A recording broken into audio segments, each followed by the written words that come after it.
I don't need eyes to see you. I don't need air to breathe you.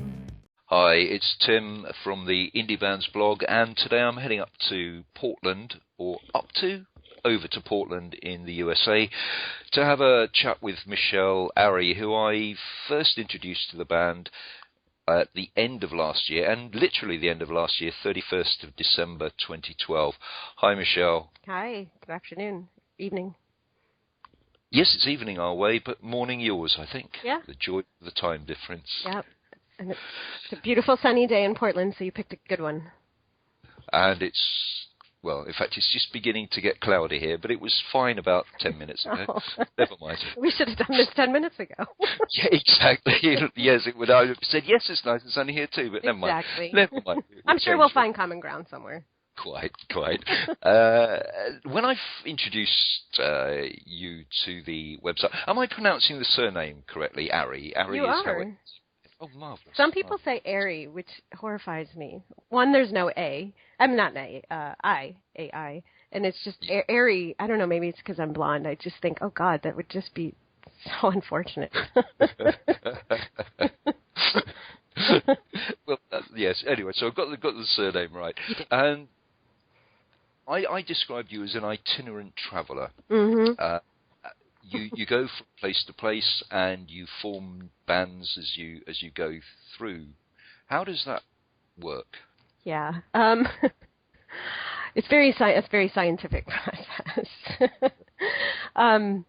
Well, there's a couple of factors. One is that's just sort of my nature. I've always been sort of traveling around and interested in, what's over here and who are these people and what's this place like, so that's part of it, is simply just my personality and my nature. But some of the moves that I've made during the time I've been making music they've been born out of necessity. In a case like when I was in Tampa, it was just a very hard place to tour out of, because it takes a full day just to get out of the state, and then you're still not anywhere, so you have to go further and maybe get to Atlanta. But and also there. Well, let me tell you about Nashville before I mention the other reason that I was no longer in Tampa, and the reason I got to Nashville. But while I was actually in Tampa and in Nashville, I had several different lineups. So I'm not just changing bands when I change cities. I mean, that I have to do. But I have done it within the same city for various reasons. I do want to say that I have also worked with a lot of people I have worked with some people who were good-natured, and good guys to have around. But I've seen some horror stories, and they are things that I don't necessarily talk about a whole lot, because in part I don't think that some of the stories are pretty bad, and I think they're hard for people to relate to. And in fact, now and again, when I tell somebody a story, if I'm doing it face to face, not on social media, sure, they turn white. Like they just can't believe that somebody would do that or that happened, left on the side of the road at your own tour. I mean, I have stories that would, bring a grown man to his knees. So those times you definitely have to switch players, and, but there can be things like, I don't know, I can't tell you how many times, a guy's girlfriend, wife doesn't want him playing. Right. That happens a lot. I hate to say it. Or I suppose vice versa, although I've only worked with a couple of girls and their spouses or boyfriends didn't care. But there's just all kinds of things. Somebody's parent is giving them a hard time, that their kids should get a real job, and these other factors that it may look like, from a PR perspective, if you will, Michele Ari, the name, continues to exist no matter who the players are and things that go on. But when, like, my life is set up to do what I do, and I'm in it, not going anywhere, no matter how, bad something might get. But I'm also a pretty tough person. So so to find other people who have that same kind of toughness is not always the easiest thing, and even if they have the talent. Yeah. Oh, but I was saying from a PR perspective. So because I don't share I'm very personal online, but I don't share every last detail, like I said. So an outsider won't know, well, where's Michele been all this time as far as live shows go? I mean, I've always got a presence. I'm always doing something. And what I'm doing is probably firing somebody or finding a new band or setting my life up so that I can be out there playing. There's a lot of factors that go into it. And at the end of the day, because I'm the person heading up the whole thing and ultimately responsible for it, if something goes wrong, it affects every part of my life. And I'm not, of course, I don't have a label that I can turn to, be like, please help prop me up through this rough time. What about the music itself? Although you're changing the lineups, I know a lot of your material deals with social fracturing. I'll get the word right eventually. Social fracturing that's going on. Does your music stay constant? I know you play a lot of different styles within your music, but when you change band, do you find that the whole thing shifts a dimension, or is there a continuity that people can say, okay, that's Michele Ari, and we know what we're going to hear?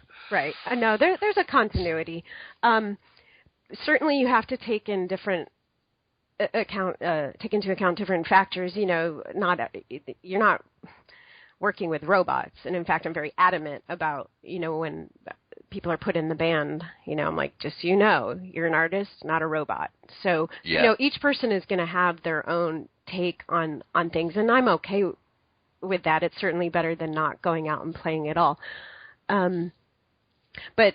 But that's kind of an interesting point, because I've been doing this for 10 years, and now I've had this sort of forced break from live shows put on me, and I'm in a place right now where I don't want to do exactly what I was doing for those 10 years. I want to do a lot of the same things, but I've kind of been searching around for I want to expand my creativity and my ideas, and so I'm looking for players that kind of fit this new vision, if you will. But yes, it's very decidedly, Michele Ari. There's no mistake about that. And I think it always will be that way, because I think no matter who the players are and some of the sounds that I bring in, I think my music is a little bit more about its content and its themes and its delivery. Sure. Then do I sound like Muse or Coldplay or whatever, just making up names, but you know what I'm saying? Like Coldplay always sounds like they have a sound. Yeah. Whatever it is, or I could pick any, a number of bands that are more pop oriented. But you listen to like Elvis Costello, and he's got 47 different records, but they're still, even on this Burke Bacharach record, there's a little bit of anger and angst. I was like, yeah, that's good, Yeah. I would.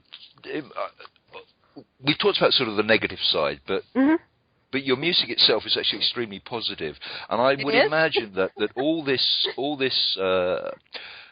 upheaval going on in your life actually helps you as an artist to create these songs that do deal with what's happening in the world and how difficult it is for not just you but to even exist in this in where we currently are. So you seem to combine this the lyric that looks at the negative side with an upbeat sound, and I always get the feeling that at the end of the day you're actually saying to people, there is something to look forward to, there is a better place. It's a bit crappy sometimes, but actually you can fight through that, win that battle, move forward, and we as a society can become a better place. Wow. I'm very I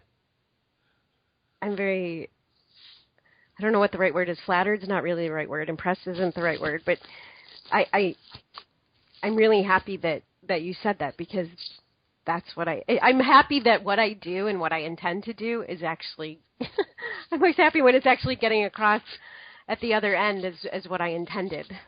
Sure. But you're spot on. Well, that's, like, going back to another example of a move, this is not talking about anything positive, but, I went from Nashville up to New York. Very long story short, it's on my website if people want to read details, but I got conned in an apartment scheme, and it left me homeless for about 2 or 3 months.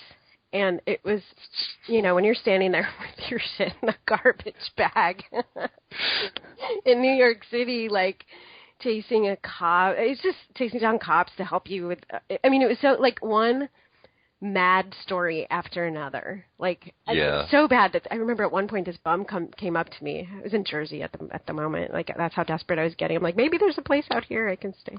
And he comes up and is like, wanted help and money. I was like, fuck you, I'm homeless too. I was like, not in the mood. Yeah. But that's in a very roundabout way how I ended up coming to Portland. And of course, people said, oh, you should write songs about that. Like, really? Like, that just sounds just like a bad song, and but you are correct.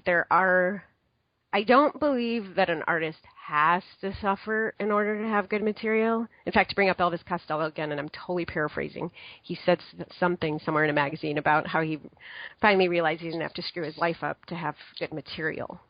Yeah. And I think he was talking about his love life. But there is the reality, like you said. There are these things that happen. So what am I going to do with them? I can either go, I totally got my arse, as you say, handed to me in New York. So do I just quit and be bitter and have ulcers the rest of my life because I came across somebody who is a criminal? Or do I rearrange my life as quickly and sanely as possible so that I can get out or art and use? If I never write about that, I'm okay with it. But I think where it comes into play as far as using it is, oh God, I don't know. It's just going, you know what? I was strong to get through that thing. I'm probably capable of, putting a band together or writing some great songs, like you kind of show yourself you're capable of living no matter how things go. And maybe in that way it lends itself to the positive side of things.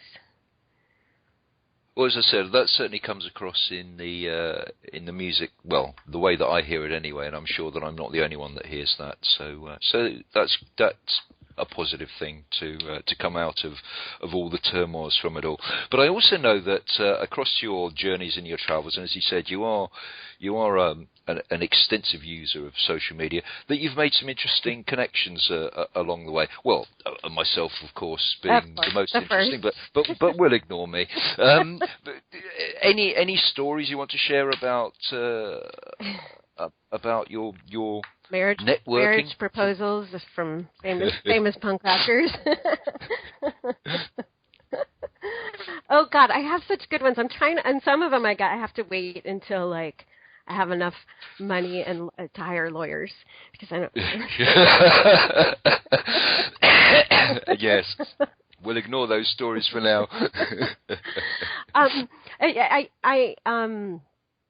I do use social media a lot. I don't know if it's extensive. I mean, sometimes I'm on there being like completely useless and posting useless things, but because I'm more like hunt and peck, so to speak, because I don't think it's necessary that I know every single person on the planet in order to be productive.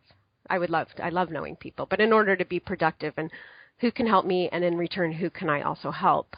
I like looking for those kinds of people. But let's rephrase that question. Okay. Let me try and rephrase that one. Sure. The fact that you are networking, you're speaking to a lot of different sorts of people that aren't necessarily in small bands, that have got a career behind them, that have got different backgrounds.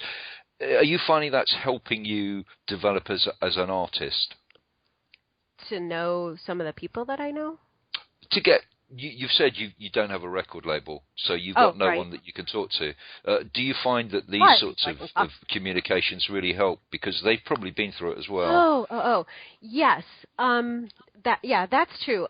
Although, you remember, especially, some of the guys from the punk scene, they're quite a bit older now. Yeah. So their experiences, yeah, sure, a lot of them would be the same, but or similar, but so much has changed that probably the music industry is unrecognizable even to them. Some of the people that I've met have become very close friends, even though I've never met them in person. And yes, I can talk to them. I do have people in my life I can, talk to and rely on. But they've been through. I mean, some of the actually almost all the press that I got on the first record, all those connections that I made, they still review my music. They're still my friends. Mm-hmm. It's really. That's kind of what I have a friends first policy. Like, if I can't be friends with somebody, I don't have, I have no reason to, hound somebody to say something nice about me or my music if they're, just, detestable, or we don't have anything in common, or they're just not interested, not everybody's interested in what I do, and to me, it doesn't make sense to try to make them interested beyond, a certain amount of effort. We've sort of talked about your network of connections. Mm-hmm. What about the most important people, your music fans? Sure. Moving around and new iterations and so on, how do you have an established base that actually says, okay, we know who you are, we know what's going on, that are keeping with you? Yes.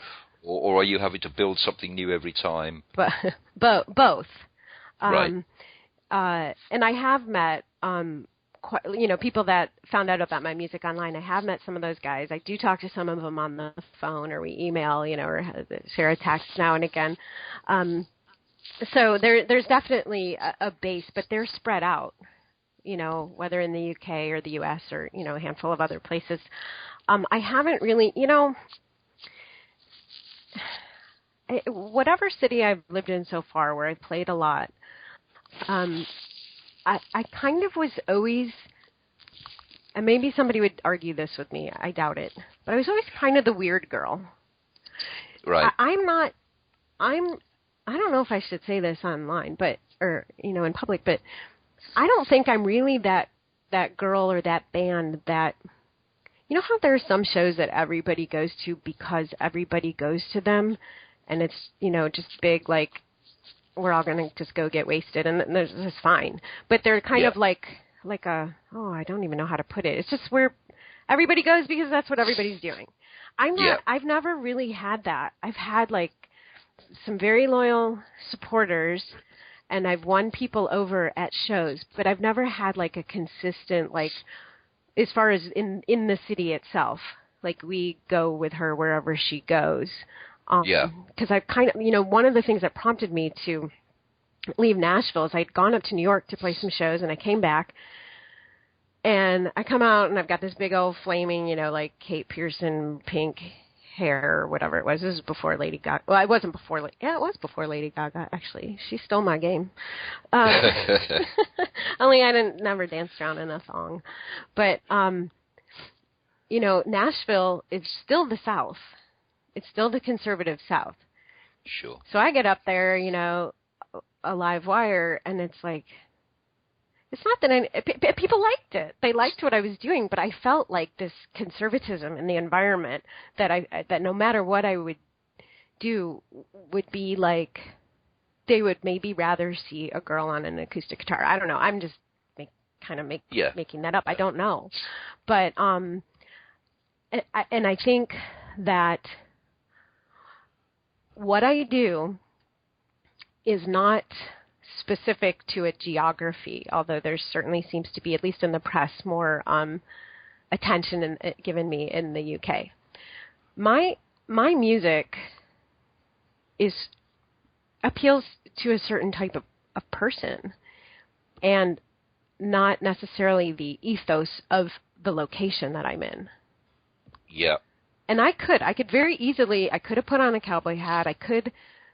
I don't know what the thing is quite yet in Portland, but there are things I could have done to change who I am and what I do to exactly match what was going on around me, but I chose instead to do what I want to do. And I always feel people. artist integrity is far more important than adapting to surroundings. Yeah. And that's why I enjoy what I do, which is writing about these bands that are struggling against all the odds. Yeah. Often, I've just written a review just before we spoke of an electronic band in Ireland. Well, they're so far away from what people expect to hear and the other bands that I typically get to hear from Ireland. And they're obviously standing out and saying, okay, this is actually what we want to do. And as I said, it's artist integrity that's what shines through at the end of the day. And fans do, I believe, fans do become loyal because of that integrity. And it doesn't matter if you're the biggest band in the world or just starting out. Right. You hear people say they've sold out, and they might be talking about the Rolling Stones or anybody. They go, well, they've sold out because they've lost an integrity. I'm not saying the Stones have lost an integrity, but any band that it's obvious to the music fans. They know what's happening. Well, I'm going to turn the interview on you because do you think so? Do you think that's true? Because Well, I suppose it depends what style of music that you like, right. because there is a whole plethora of music that I try to completely not talk about, but I always seem to get dragged into it, right. which is that commercial pap, which right. of course, no, it's music, but I don't tend to count that stuff myself. You don't have to say anything nice about it to me. I will not argue with you.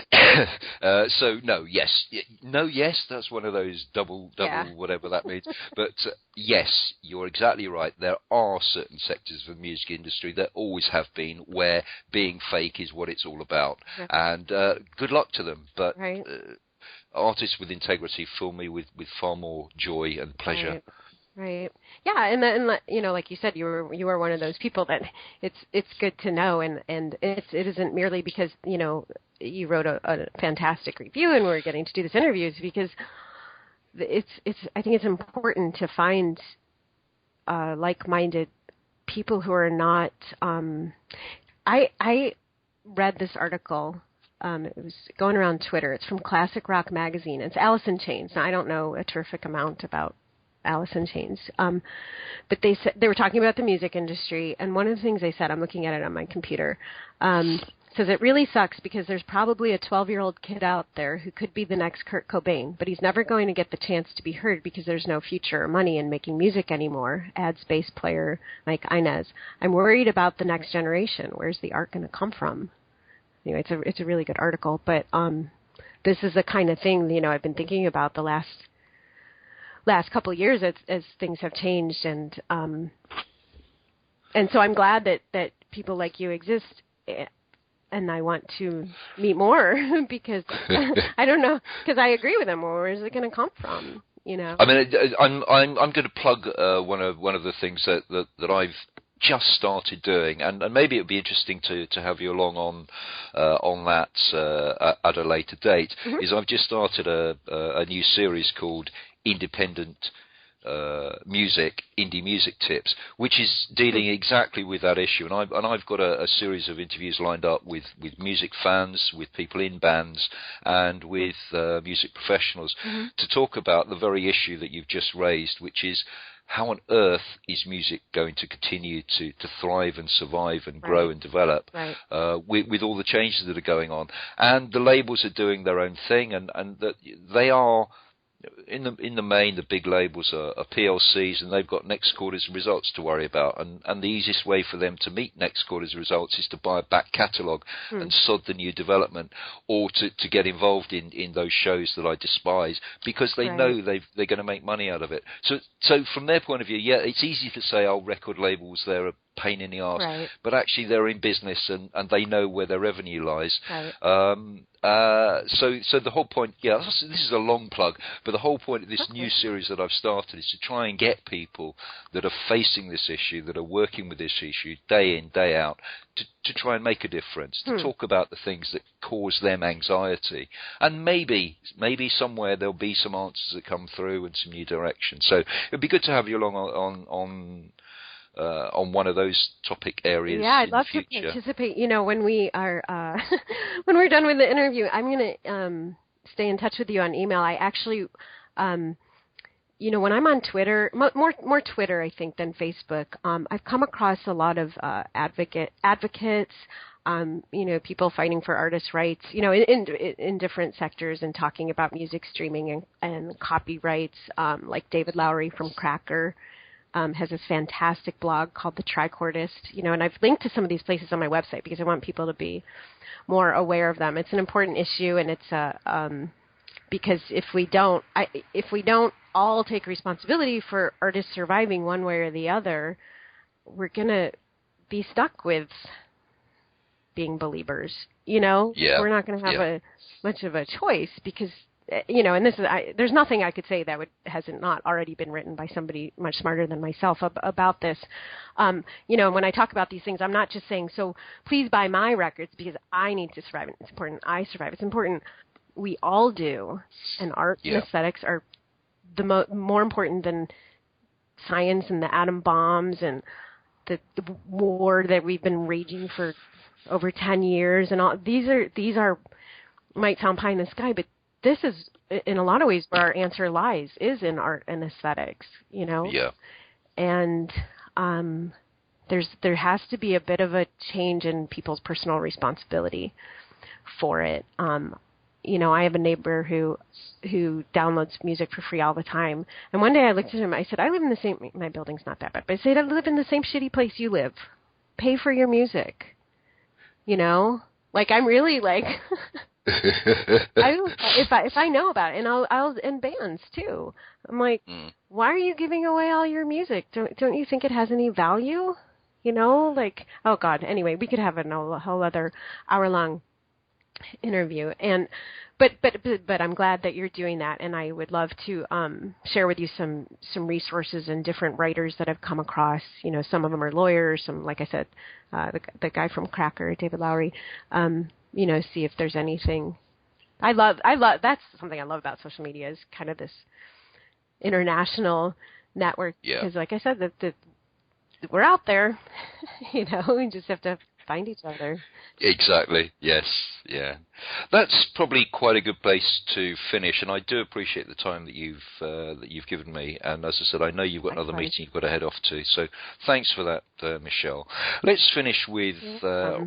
I think it's your latest track called Real. Uh-huh. Thanks, Michele. You're welcome. Thank you.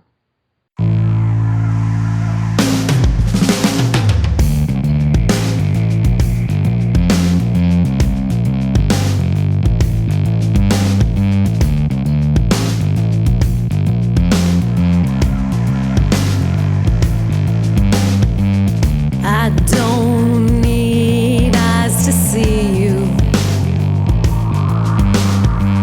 I don't need air to breathe you. My fingers don't need skin to touch you. Don't have to wet my lips to taste you.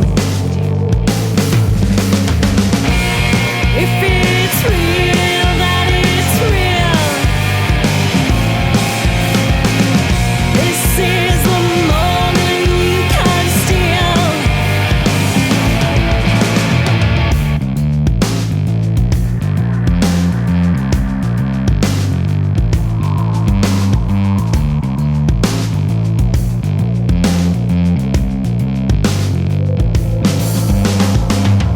I don't need words to tell you.